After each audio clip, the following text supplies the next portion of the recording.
Les enfants qui singent les adultes, c'est un grand classique de la publicité. Et les nouvelles technologies ont exacerbé cette tendance. Non contents de les faire marcher, courir ou parler à un âge où ils savent à peine baver correctement, ils savent aujourd'hui faire du breakdance et en roller, s'il vous plaît. Elle est pas belle la technologie ? Sauf qu'à force de donner des pouvoirs et des super pouvoirs aux enfants, on se demande si on ne fait pas l'inverse avec les parents qui sont de plus en plus infantilisés. Eh bien, c'est la question que s'est posée Delphine Baloul.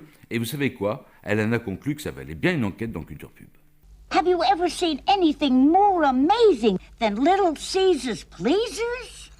Give my regards to Broadway. Remember me to Harold Square. Tell the gang at 42nd Street that I will soon be there.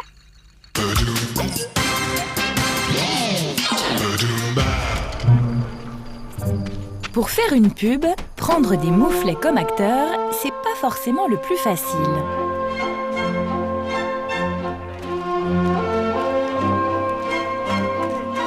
Pourtant, les publicitaires en raffolent.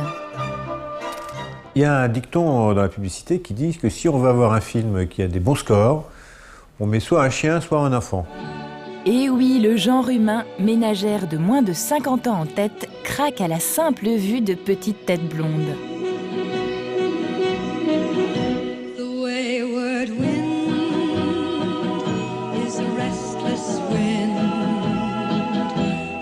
Mais depuis quelques années, ces chères têtes blondes ne semblent en faire qu'à leur tête.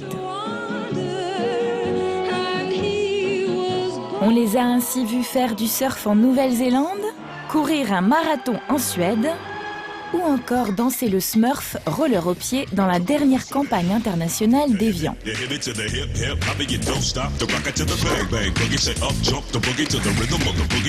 Ce ne sont plus des enfants normaux, un peu niais, comme on pouvait voir dans les années 50 quand c'était la réclame, où on leur faisait jouer des rôles d'adultes, mais ça passait pas très bien. Aujourd'hui, on trouve effectivement des enfants avec des pouvoirs extraordinaires. Comme par exemple le pouvoir de détourner des trains.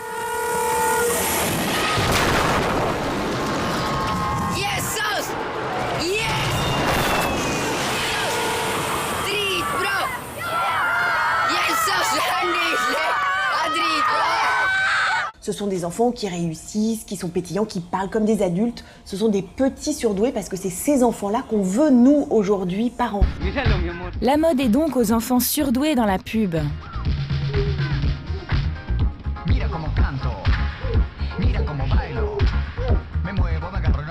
Une mode rendue possible par les progrès des technologies numériques, mais surtout une mode qui traduit une évolution sociale de fond.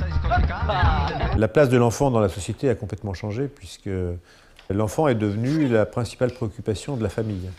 Pappa, han sparer 500 kroner i måneden i ditt navn. Og når du er blitt 18 år, er det blitt 500 000.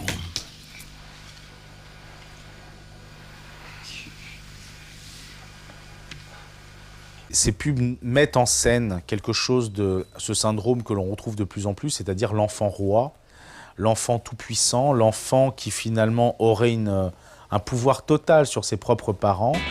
Et ce pouvoir se manifeste d'abord dans le contenu du caddie.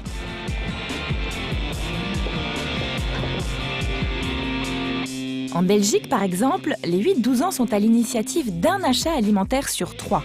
Et de 1 sur 2 dès qu'on touche à l'électroménager. C'est génial les courses en fait. Alors, comme dans la vraie vie, l'enfant est prescripteur, dans la pub, il va se faire promoteur. Ça monsieur, c'est des ampoules qui durent 10 fois plus longtemps et qui consomment drôlement moins. C'est des Philips. L'enfant commence à devenir lui-même professeur de son parent élève, donc dans une inversion totale des rapports. Il y a une pub qui est extrêmement emblématique de ça, c'est toute la série de pubs Lactel. T'as vu, Lactel a fait une nouvelle bouteille de lait. Elle s'appelle Éveil. Tu visses la tétine. Le parent est dans une position d'apprenant. C'est l'enfant qui lui fait un cours sur le lait. C'est le symptôme même de la dévalorisation du rôle de parent. Ça, c'est un euphémisme. Sans doute. Mais Coxigru, c'est quoi exactement? Une sorte de bilvesée. Elle est mignonne. Derrière cet enfant surdoué, cet enfant tout-puissant, cet enfant roi, cet enfant tyran, il y a toujours l'inverse chez le parent défaillant, le parent pauvre, le parent qui ne comprend rien. Moralité, dans la pub, plus les enfants sont futés, plus les adultes sont teubés. Skru av den motoren, sa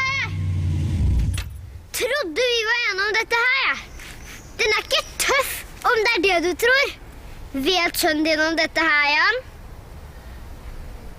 Ja. Tror jeg tar en telefon til Sebastian, jeg da. Nei, ok da. Jeg skal levere den tilbake nå. Jeg er ikke sint. Jeg er bare veldig, veldig skuffet.